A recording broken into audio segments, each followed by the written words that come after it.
Hello बच्चों, let's read the question. The question says how the uniform velocity of an object moving along a straight line may be found from the position time graph of the object. In second part, obtain the formula for position of the object at any time t in terms of its position at another time t and uniform velocity. ठीक है बच्चों. इस question के अंदर हमें क्या निकालना है कि कोई भी ऑब्जेक्ट है अगर वो स्ट्रेट लाइन के अंदर मूव कर रहा है तो उसके पोजीशन टाइम ग्राफ से हम उसकी वेलोसिटी कैसे फाइंड आउट कर सकते हैं. ठीक है बच्चों. इस क्वेश्चन को करने के लिए हम क्या करेंगे, की कंसेप्ट अप्लाई करेंगे. और की कंसेप्ट के अंदर हमारा सबसे पहला जो की कंसेप्ट होगा, फर्स्ट पार्ट को सोल्व करने के लिए हम जानते हैं कि जो स्लोप जो होती है एक्स टी यानी एक्स यानी position, slope of x T graph, जो एक्स टी ग्राफ होता है हमारा उसकी जो स्लोप होती है, slope of x T graph, तो एक्स टी ग्राफ की जो स्लोप होती है वो किसको रिप्रेजेंट करती है, तो वेलोसिटी को. Slope of x T graph represent velocity. अब देखो, अगर वेलोसिटी हमारी यूनिफॉर्म है यानी वेलोसिटी की वैल्यू अगर कांस्टेंट है तो उस कंडीशन के अंदर वेलोसिटी क्या हो जाएगी, हमारी मोशन हो गई यूनिफॉर्म. ठीक है बच्चों.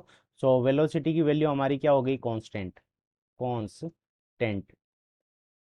और सेकंड पार्ट को सोल्व करने के लिए हम क्या करेंगे कि वेलोसिटी का जो फॉर्मूला होता है उसको यूज़ करेंगे. अब वेलोसिटी का जो हमारा फॉर्मूला होता है v is equals to d x by d t, यानी rate of change of displacement या फिर rate of change of position, ये वेलोसिटी के इक्वल होती है.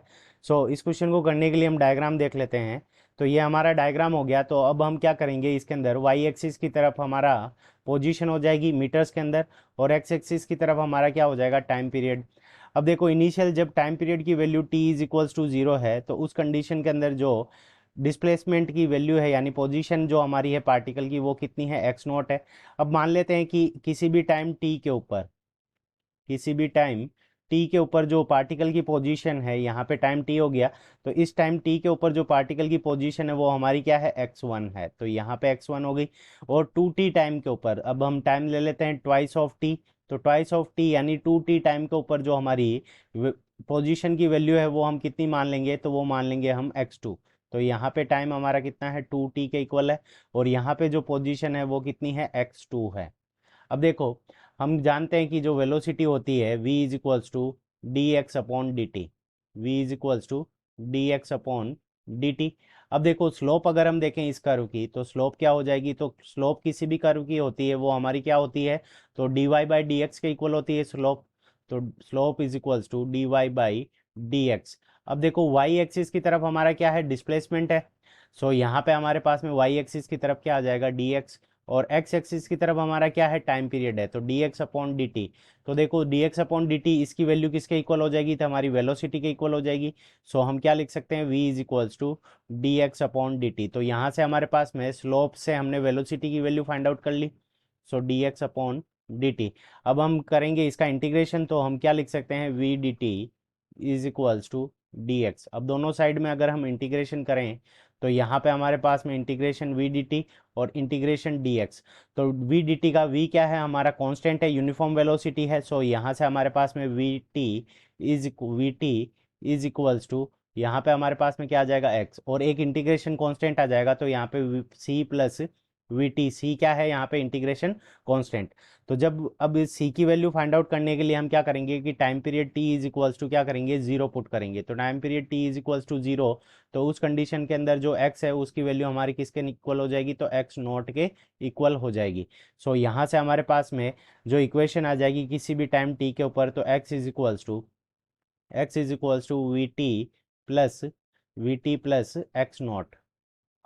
अब देखो, टाइम पीरियड टी के ऊपर हमने वैल्यू जो मान रखी है वो वैल्यू कितनी है, तो वो x1 के इक्वल है. यहाँ पे हम क्या लिख सकते हैं, x1 इज इक्वल्स टू, तो x1 इज इक्वल्स टू हमारे पास में क्या आ जाएगा, we t plus x not. तो ये वैल्यू आ गई हमारे पास में, और इसको हम दे देंगे इक्वेशन नंबर फर्स्ट. अब देखो, हम टाइम पीरियड 2 के ऊपर देखते हैं, 2t के ऊपर, तो डिस्प्लेसमेंट जो पोजीशन है पार्टिकल की वो कितनी है, x2 के इक्वल है.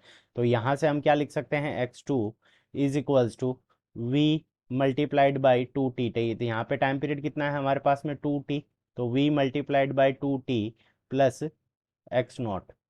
यहाँ पे ये वैल्यू आ गई एक्स नॉट की वैल्यू। सो यहाँ पे इसको मल्टीप्लाई करेंगे तो 2vt, 2vt आएगी, तो 2vt को हम क्या लिख सकते हैं, vt प्लस vt लिख सकते हैं।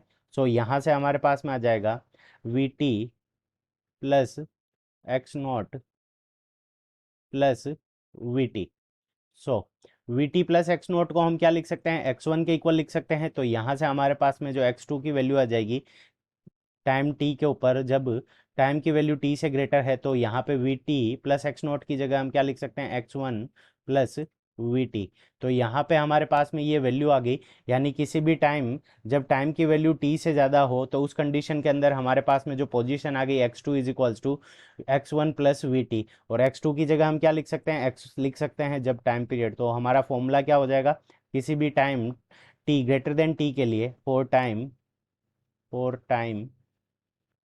ग्रेटर देन टी, अगर टाइम की वैल्यू अगर हमारी ग्रेटर देन टी है तो उस कंडीशन के अंदर एक्स पोजीशन जो हमारी होगी वो x1, ये टाइम टी के लिए वैल्यू प्लस वी टी। तो ये हमारा फॉर्मूला हो जाएगा। So this one is our correct answer. I hope you understood it well. Best of luck. Thank you.